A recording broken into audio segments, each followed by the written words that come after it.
Bismillahirrahmanirrahim. Assalamualaikum warahmatullahi wabarakatuh. Halo semuanya, bahagia rasanya bertemu kembali di Sista Praja. Saya Toto Suarya, Kepala SMA Negeri 15 Bandung, yang kali ini akan menyampaikan satu topik tentang bagaimana cara merancang pembelajaran berbasis nalar. Pada pertemuan ini, kita akan menjelaskan langkah demi langkah bagaimana menyusun pembelajaran berbasis nalar. Untuk lebih jelasnya, silahkan simak tayangan video ini sampai tuntas. Bapak dan Ibu, sebelum kita merancang pembelajaran berbasis nalar, kita harus paham mengapa merancang pembelajaran berbasis nalar penting saat ini. Nah, apakah ada yang tahu kenapa? Baik Bapak dan Ibu, sekarang saya sampaikan mengapa pembelajaran berbasis nalar sangat penting. Pada abad 21 dikenal sebagai abad informasi. Otak berhubungan dengan perilaku. Abad sekarang juga dikenal sebagai abad otak. Dapat dibayangkan jika informasi masuk ke otak adalah informasi bohong, maka perilaku orang akan menjadi pembohong. Berbahaya bukan? Untuk itu, pembelajaran harus melatih nalar siswa agar terbiasa membedakan mana informasi benar dan mana informasi bohong. Baik Bapak dan Ibu, coba perhatikan. Pembelajaran jika dilihat dari struktur dan fungsi otak, yang dimaksud belajar adalah mengolah informasi yang masuk ke otak. Mengolah informasi dilakukan di otak bagian depan. Sumber informasinya dari otak tengah. Selanjutnya, jika kita teliti, di bagian otak tengah ada bagian bernama corpus callosum. Di dalamnya terdapat bagian-bagian otak yang bertugas menerima informasi. Parietal menerima informasi dari kulit. Oksipital menerima informasi dari visual. Temporal menerima informasi dari suara, dan frontal bertugas mengolah informasi. Dari sini kita semakin yakin Bapak Ibu bahwa kita harus punya kemampuan merancang pembelajaran berbasis nalar. Karena otak kita tugasnya mengolah informasi. Untuk itu, pengajaran harus selalu melatih otak mengolah informasi. Bapak dan Ibu, masih ingat ilmu yang harus dipahami oleh profesi guru? Ya, ilmu didaktik dan pedagogik. Bapak dan Ibu masih ingat apa itu didaktik dan pedagogik? Didaktik adalah ilmu bagaimana merancang dan memilih pengetahuan yang akan diajarkan pada siswa.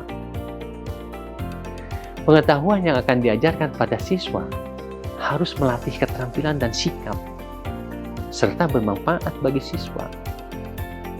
Sedangkan pedagogik adalah ilmu bagaimana mengajarkan pengetahuan-pengetahuan tersebut yang sudah kita rancang agar mudah dipahami oleh siswa.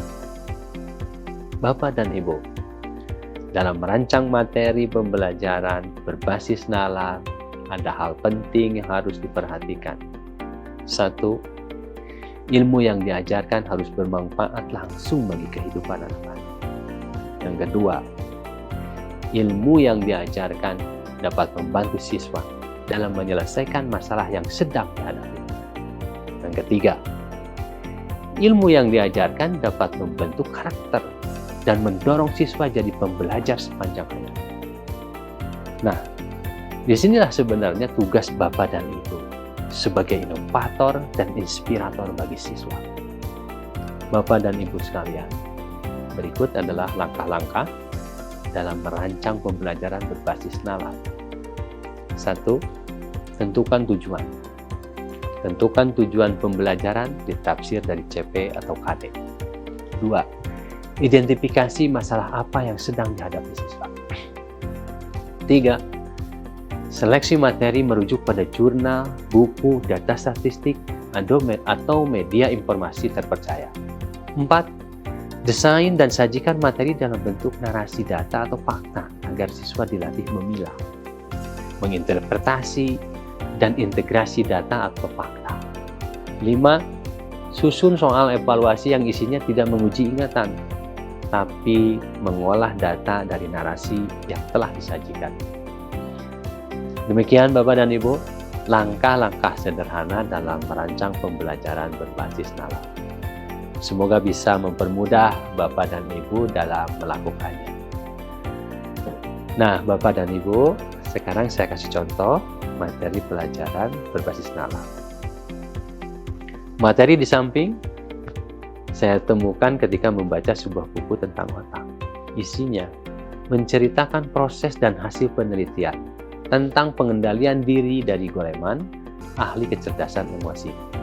Isinya tentang percobaan sekelompok anak disediakan permen. Kemudian anak-anak dipersilahkan makan. Siswa diberi pilihan, boleh makan langsung atau setelah gurunya kembali. Jika makan permen nanti setelah gurunya kembali, maka akan dapat 2 permen. Hasilnya, ada siswa yang makan langsung dan ada yang makan setelah gurunya kembali.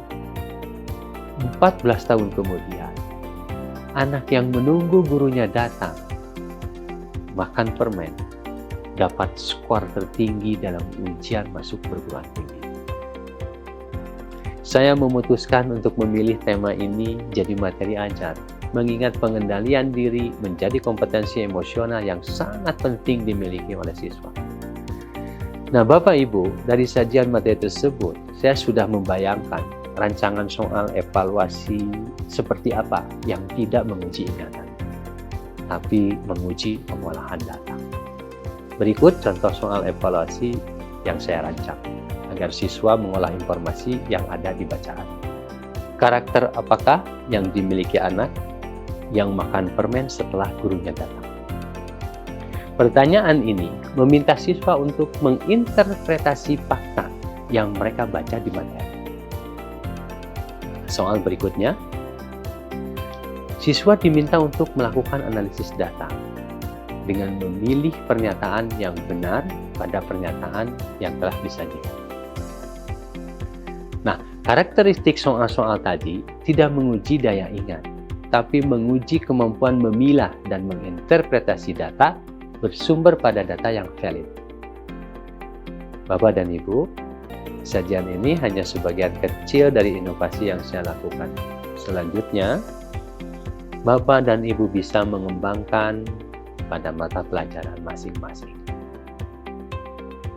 Sampai jumpa di sesi yang lain bersama saya Toto Suharya. Salam inovasi, salam implementasi. Wassalamualaikum warahmatullahi wabarakatuh.